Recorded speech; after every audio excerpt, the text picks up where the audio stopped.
Hi, my name is Lamora Aubrey, and I'm 19 years old, and I'm a first-generational African American. My father was born in South Sudan, near a village near Juba, the capital city of South Sudan, and grew up there for a couple of years before moving to Kenya for around 5 years with his older brother. Then, because of the war, he moved here in the States when he was 17 years old by himself, going to school, putting himself through school and working nearly 40-hour weeks. Yeah, definitely there's always differences to cross, because since I was born here, I don't really have the perspective of what like my cousins have, because they were actually born in Africa and they're with their parents. So they can somewhat see like inside their parents' brains and see where they're coming from. With me, it's mostly just like empathy and trying to feel for what my dad is going through and what he's feeling and what his reasoning is. At the end of the day, I can't really come from the same place because I feel like I'm more American than I am African, even though I try to embrace that side of me. Americans and Africans. Like the way I've always explained it, like there's three different types of us, right? As like in America, as Black people, there's black folk, as you know. These are people that don't have their history. They don't know where their people come from, and they've taken the last names. Their first and last names come from their slave owners. And then the Africans, basically people who like other Black folk who immigrated from the motherland, who know their tribe, they know their people, their language, and that history and the culture is all behind that, and it's a beautiful thing, but they had to come here because of war or just better opportunity. The children, these could be either born here or like come here at a very young age, what I actually call African Americans, because they are like a mix of that too. Like I would consider myself African American. I ride for my people, I ride for my culture, and I try to keep myself like informed about my country and like what it's been through and stuff like that. Like if I were to explain it to somebody who've never met African people, like there's people who are African but like are totally American and like know how to navigate through the system. There's the people who've been born here, like their family's been born here, and their family's been born here, lived here for generations, and then people who are just straight up new to the country. Really, the African stuff didn't even start until I'd say the later half of my elementary education. That's when we would start to get into geography and like different parts of the world and stuff like that. I tell like people like my dad's from Africa and stuff like that, and like I would believe with like all that stuff. Like no, I didn't know about that. Like I didn't know about this. And I feel like young kids are very impressionable, especially young African kids. And that, like, I feel like what every African kid does, like, coming to America is identity crisis of knowing who they really are. And like, it's just kind of a struggle. So like, am I Black? Am I African? Am I American? Or do I want to be white? Like that kind of internal struggle the entire time was really horrible, because like you don't really have a guiding hand unless you had like an older sibling that probably already went through it for you and can help you navigate through that, and like that makes the process so much easier. But not every like African kid can get that. Sometimes they are the oldest kid, and then they have to go through everything. They have to go through their parents' expectations, they have to go through society's expectations, then they have to go through like what they want to do. They don't know what they want to do, and it's just like too much thrown at them. And then like somehow some people are able to like figure it out and like be successful and stuff like that, and then sometimes they just start going off the deep end and doing stuff that they didn't really expect them find themselves doing. And say I wouldn't really stand up for myself until 9th grade, 10th grade is when I started like actually looking more into my history and more about Africa and talking to my dad and my family about what actually happens there. Because none of that spear checking stuff is like actually true. Like my dad maybe did it like when he was a kid, but that's like more traditional values and something like that they do for celebration or like his holiday or whatever. It was not like really a everyday thing. We don't carry spears on our back. Yeah, definitely. Education is so horrible, especially when it comes to any basically non-European history is glossed over. Like we go through America for like 2-3 months, then we talk about Europe for however long, then maybe we go to China and the Silk Road, and then we talk about both world wars, and then we have Black History Month and we talk about MLK and Rosa Parks, and that's it.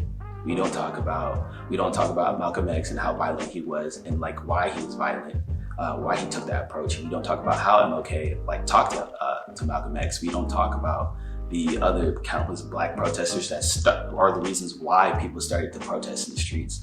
Like that shouldn't be stuck to a month that we didn't really want. We didn't ask for a month. We asked for us to be represented, and then people get mad at us for having that month, even though it's the shortest month out of the entire year, and you're complaining about Black History Month and why there isn't a White History Month, even though white history is the entire damn curriculum. That doesn't make sense.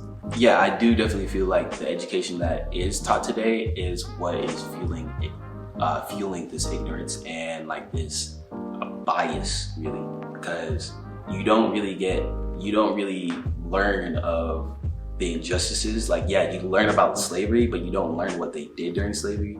Like bucking, they literally took the alpha male of a slave and raped him in front of all the other slaves, just so like all the slaves would like stay in line. And you wouldn't learn that in school, right? You would learn slavery's bad, you get whippings and stuff like that, but you never hear about that. So when like stuff like that is kept away, like you like, oh, you guys just went through slavery, it's not that bad. It's not like you went, it's not like your whole people was like killed or something like that. Unless you like talk about the Holocaust. And like even during the Holocaust, it was one of the most like tragic moments in history, right?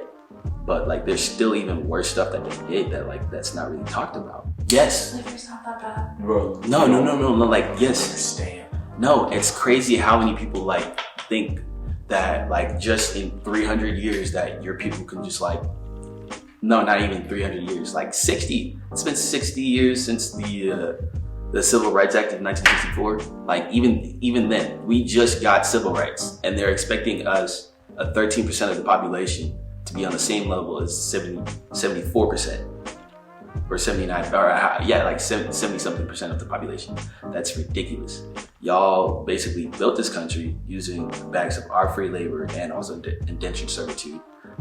You discriminated against us, you've beaten us, you've robbed us, you burned our markets and stopped us from trading, and done so many things to hurt us from advancing and being on the same footstep. We're not talking about like advancing and passing and taking over from you.